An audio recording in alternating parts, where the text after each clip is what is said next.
C'est parti pour ce quart de finale retour de Ligue des Champions ici à Luanda. Le Petro affronte le TP Mazembe.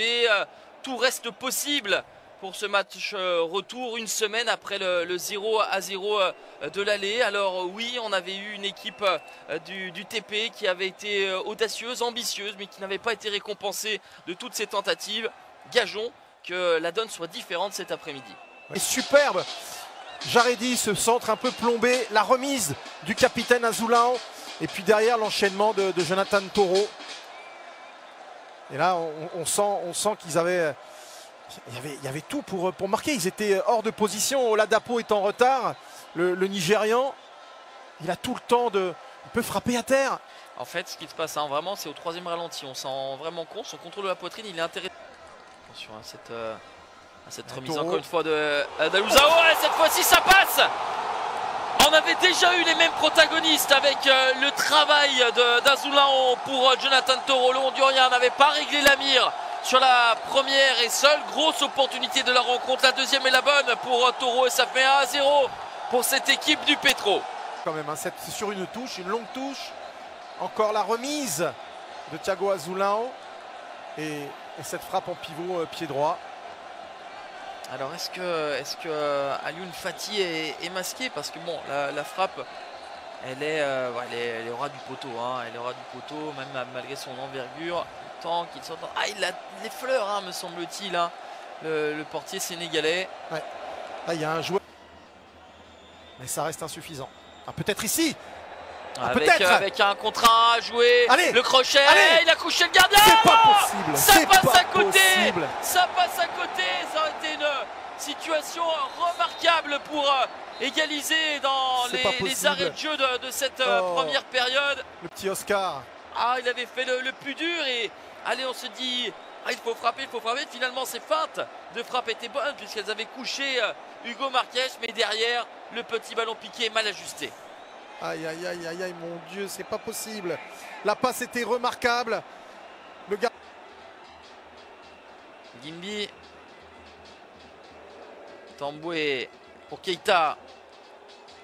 Oui, c'est pas mal ça. Le relais intérieur, on s'appuie sur le Malien. C'est pas mal du tout. Décalé. La frappe. Oui, voilà. Elle est contrée. Ils ont poussé. Ils ont montré beaucoup de générosité.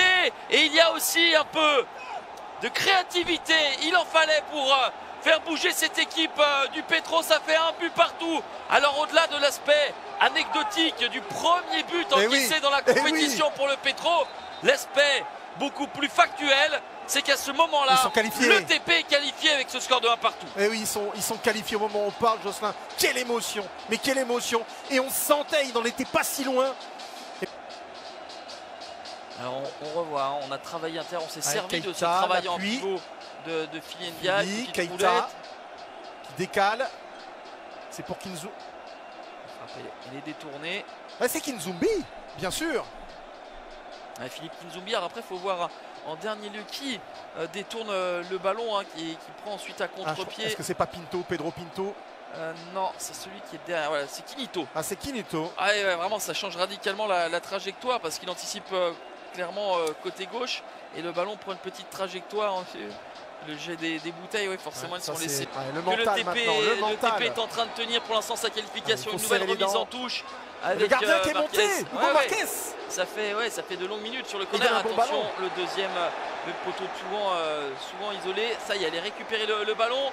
Allez, une accélération. Gimbi qui donne un bon ballon, peut-être là pour Patient Mwamba. Il va marquer. Joël Ballet. Oui. Ils ont tenté le tout pour le tout en faisant sortir le gardien Hugo Marquez, les Angolais.